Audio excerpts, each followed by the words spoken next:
The Commodore 64 versus the NES. How do they compare as games machines? You might already have an idea which system you think is best, and I'm probably not going to change your mind or even try to, but I might be able to tell you something about how both machines are different and their strengths and weaknesses. So in the brown corner, the Commodore 64, the absolute biggest 8-bit computer, undoubtedly, possibly the biggest selling single model of computer ever, launched in August 1982. And yes, it's not a console, it's a computer, most versions of it anyway, but games were at least 11/12 of this machine's reasons to be popular. No one was buying this for word processing, were they? Okay, well some people did, but it is very games heavy.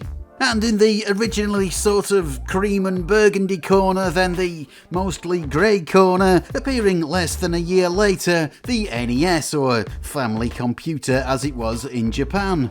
An actual console through and through, unapologetically so. The biggest 8-bit console, well maybe not actually, if we're gonna include handhelds, the Game Boy could take that crown in legitimate sales anyway, but definitely the biggest console of its day.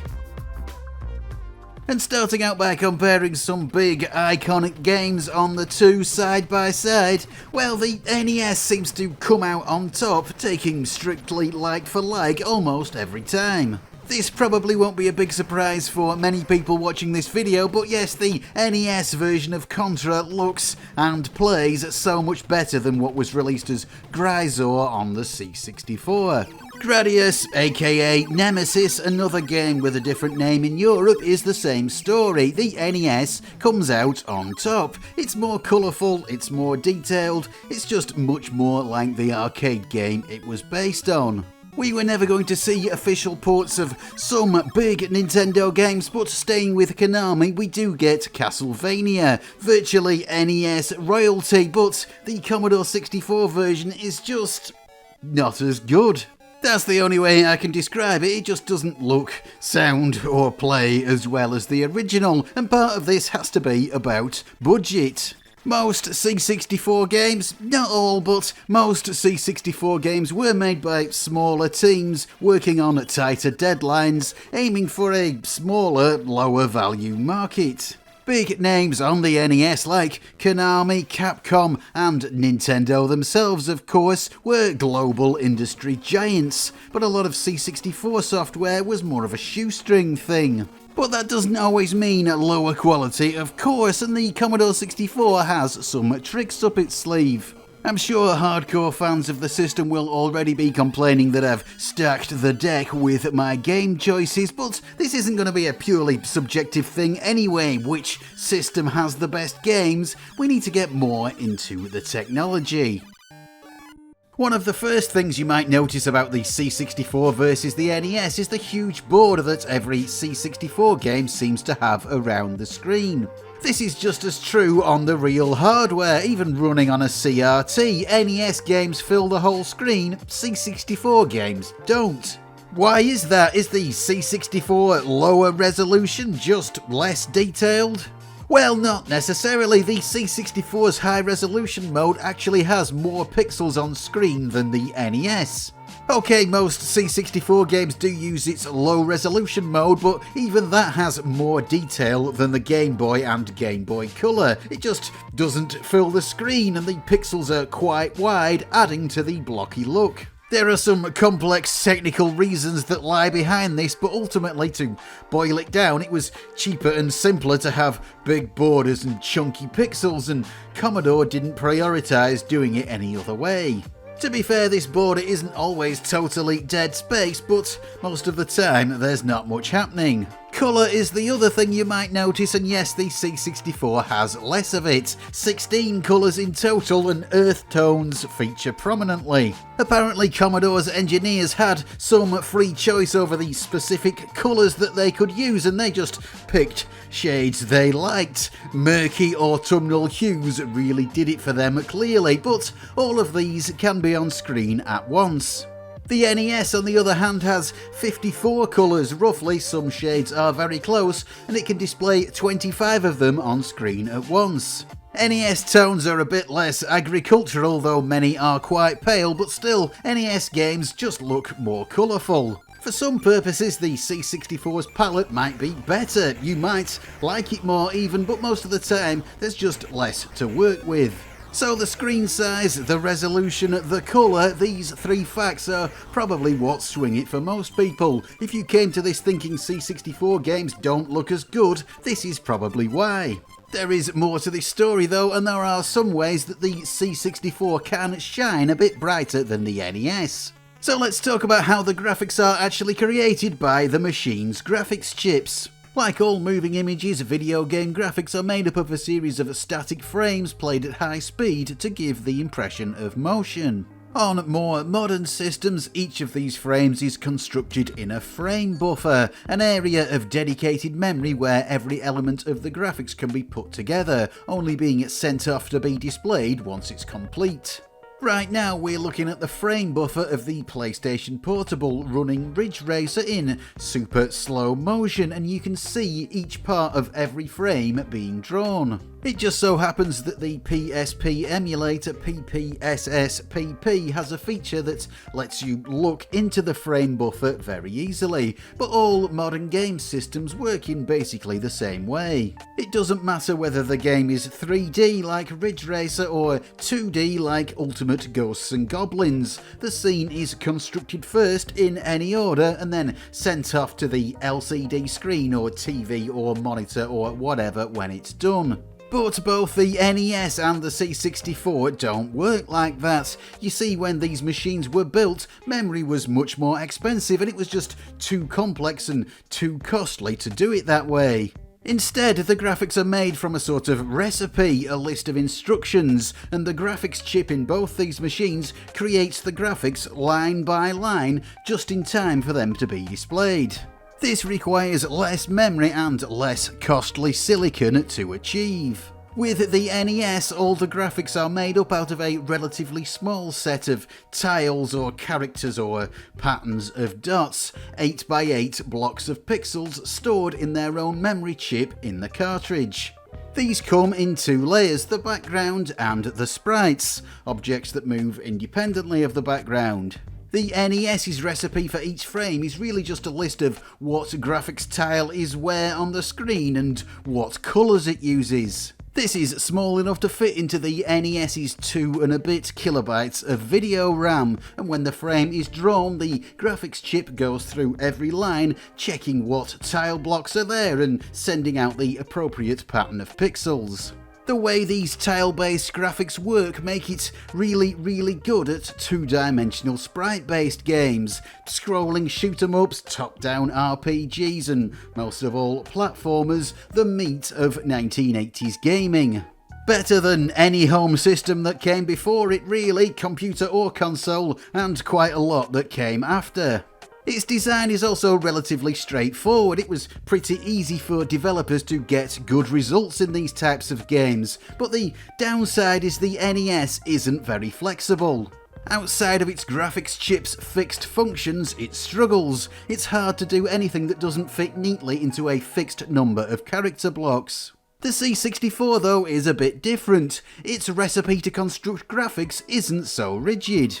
You can absolutely do tile-based or character-based graphics similar to the NES, but it also has a bitmap mode too. This is closer to the frame buffer model where you don't need to fit everything into a set of tiles, but allows each pixel on the screen to be controlled individually, with sprites as well if you like. There's some restrictions on colour, but you aren't nearly so limited in what you can draw on the screen. And that's only the beginning. There are many different graphics modes or recipes, some created intentionally by those brown-loving Commodore engineers, but many more discovered or invented by programmers over the years. The Commodore 64 has much more RAM than the NES, and the way that the CPU and the video chip, the VIC-2, interact with that RAM allows for a lot of possibilities. A game like Elite is a great example of why bitmap mode graphics can be so useful. It allows for simple but still quite effective 3D graphics to be drawn, something basically impossible with tile-based graphics. But hold on, there is an NES version of Elite. Doesn't that show that the NES is just as capable of a game like this? Could there be any better proof? Well, this is one of those cases where the exception proves the rule, because this required an extra 8 kilobytes of RAM built into the cartridge and some very tricky programming to make it work even then. The difficulty of doing this is probably a big part of why this was only ever attempted once. It is the only game of its type on the NES, but the C64 has many games with 3D graphics. Stunt Car Racer is one of the absolute best. Incredible that it runs so smoothly, but far from the only one set in a 3D environment. Actually, there's lots of games with experimental graphics on the C64, not just polygonal 3D, and most of them would be very hard to recreate on the NES, if possible at all. But this flexibility can also apply to 2D games as well, the kind of thing that the NES really excels at, but the C64 can do too, and this is why I'm sure many C64 fans were grumbling at the games I compared side by side at the start. So let's look at some games that do better, even if there's no direct equivalent on both machines. Batman Return of the Joker is particularly admired on the NES, partly because of its backgrounds that simulate true two-layer parallax scrolling, with the clouds seeming to move behind the buildings in this opening level. This is something the NES with its single background layer shouldn't be able to do. This and the few other games that do this sort of effect on the NES use extra circuitry in the cartridge to help pull it off, and even then it uses up a lot of expensive ROM space. But on the Commodore 64 there is quite a lot of games that do extremely sophisticated parallax effects. Phobia here is a great example. Again, this is a simulated two-layer background. The Commodore 64 doesn't have that capability built in, but it's not just limited to a couple of spots like it is in Batman, but the effect appears all over the game. Enforcer by C64 legend Manfred Trenz goes hard with this too. Maybe even more impressive than Phobia, and it's not easy to pull these effects off on the Commodore 64, but it is much easier than on the NES. The C64's makeup has much more room for software rendering, where you can write code to simulate two background layers like this without relying on extra circuitry. Metal Storm is another NES game with some neat parallax effects, this time what appears to be quite a complex background texture beneath the foreground. It looks great, almost like what you'd see on a 16-bit system that has the capabilities for multiple backgrounds built in. The C64 can top this though. Grey Storm manages not just a texture but a whole background scene, a different one in every level. You might be able to do the same thing on the NES, but no one has yet. It would certainly be more difficult to pull off and require a lot more trade-offs. Metal Storm also manages a parallax background on a four-way scrolling section, going not just left or right, but up and down too, though movement is kind of restricted and the scenery isn't very complex. The C64 can top that though, definitely. Terrican 2 has this huge sprawling level with full freedom of movement, lots of different scenery and even some destructible elements. This level ends with something else the NES would be hard pressed to match too, this huge bigger than the screen boss sweeping in fact one great big sprite. The NES just can't handle a sprite this big. It certainly can't draw such a large object and have the player sprite and all the missiles as well. It would be extremely difficult, bordering on impossible, to recreate this scene on the NES. You might have seen big bosses in some games, but they always appear against a blank background, or they're completely static. They can't do it quite like this. The exact details are pretty thorny, but in some key ways the C64 has better sprite capabilities than the NES. It can cover a larger area of the screen with moving objects. Very telling that the NES game Super Turrican, programmed by the same Manfred Trenz that did Turrican 2 on the C64, is missing many of the effects that the original version has. There's some parallax backgrounds, not nearly as many, and the bosses are much smaller and very flickery, the side effect of trying to overcome the lack of sprites on the NES. But one thing that Turrican 2 on the C64 is missing but most other games have is music. Monty on the Run came out just 2 months before Super Mario Bros. And maybe it's not had quite the same pan-global impact, but the music, my god, the music by Rob Hubbard is killer.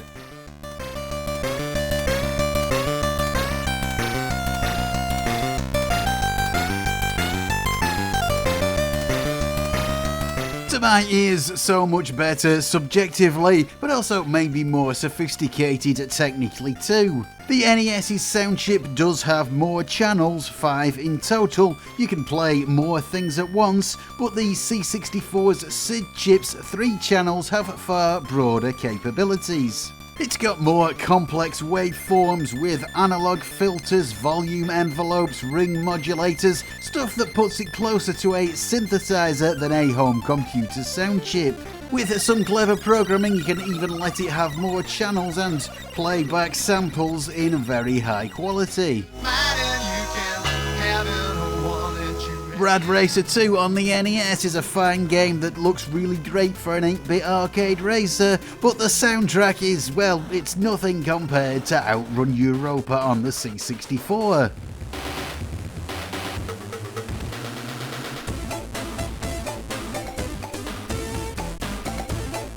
Not remotely a better game in any other way, but a really stunning tune, this time from Dutch composer Jeroen Tel. There's inevitably some subjectivity in determining which system has the best sound, but it's hard to ignore the fact that the C64 has more available in its sound toolkit. Okay, some Japanese NES games had extra sound capabilities through extra sound chips in the cartridge, but even then there's not many NES games that can match the timbral variety of the C64. A platform where sampled sound of various kinds seems to be much more common, and I'm sure the main reason for that is storage. Space was always at a premium on NES games. The more ROM your game takes, the more expensive the cartridge is, meaning developers were keen to keep games small. The biggest Western release was Kirby's Adventure at 768 kilobytes, but most games were way less than this. Although the C64 briefly flirted with cartridges, that was not the main storage medium for most of its life. Yes, cassette or disc was the medium of choice, both of which were relatively cheap for larger amounts of data, and you can save on them too. This could mean more room for frivolities like sampled sound, title screens and animated intros, but it could also mean larger games as well. The NES did have some in-depth adventure titles and strategy games, but they are way more common on the C64. And it's simple economics that dictate that. Even if your game requires multiple discs, it's going to be cheaper than a cartridge to make, encouraging more publishers to take a risk on storage-heavy games. With all this said though, there's some facts you just can't get around. There's nothing on the C64 quite like Super Mario Bros. 3 for example. There may be games you personally enjoy more, of course, but there's no old school platform game with quite the same package. There is mayhem in Monsterland, absolutely a work of art with graphical touches you won't see in the NES's Mushroom Kingdom, but it is unavoidably a bit less vibrant than the best games on the NES. Sam's Journey is a modern homebrew game in the same vein. Again, it looks amazing, but maybe not quite as amazing as something like Kirby's Adventure, though the C64 sound maybe wins here again. Not that this is a bad game at all, it's great, but again, it's less colourful, the pixels are chunkier, the screen is smaller, those C64 characteristics that we've already talked about. Another comparison that is especially apt is this unsurprisingly unofficial Super Mario Bros. Conversion. Brilliantly executed, but you can still see it's a bit of a downgrade. Super Mario Bros. On the NES doesn't use any sort of a mapper or enhancement chip either, as they're sometimes called. Nearly every game released on the NES after about 1985 used something like this, in part to increase storage capabilities, but also to add some other features too. How these actually worked is a complex topic, but as you can see, even without any extra help, the NES's base specs make for nicer looking games. All three of these games are exceptional too. Mayhem in Monsterland is the oldest of them, and that came out in 1992, one of the very last commercial games for the C64. To get graphics even this close to the NES requires complex and tricky techniques, using knowledge hard won over years of coders pushing the limits. The NES does this stuff better with much less of a fight, and many of its greatest moments have never been quite matched on the C64. On the other hand though, if you let the C64 be the C64 and play to its strengths, there are many games that you're unlikely to see on the NES. Things that were created especially for the system rather than just being ports of popular games from elsewhere shine particularly well. So here is the uncontroversial, equivocal conclusion. You can't beat the NES at its own game, but the C64's more flexible architecture can do NES stuff pretty decently in the right hands, and can cook up some moments the NES would be hard pressed to match as well. All you needed to start making Commodore 64 games was a Commodore 64. Anyone could do it. You could program the machine on the machine. Contrast this with the NES, where Nintendo kept things locked down tightly and development was technically much more difficult. There were around 1,400 games released for the NES, but well, no one knows how many C64 games there are in total. 10,000 easily, maybe more, maybe many more. It had much lower barriers to entry. The C64 has loads of games that would just never make it to any console,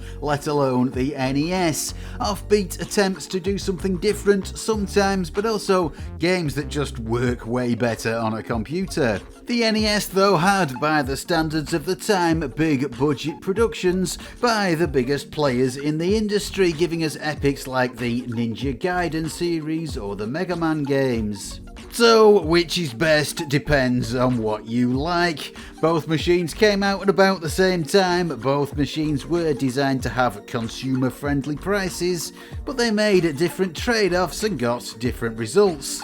So this is the end. Thank you once again to my wonderful Patreons, and hey, if you want to join them, that would be smashing. There is a link below, it does help me out a lot. And I will say goodbye, thanks for watching, and I'll see you next time.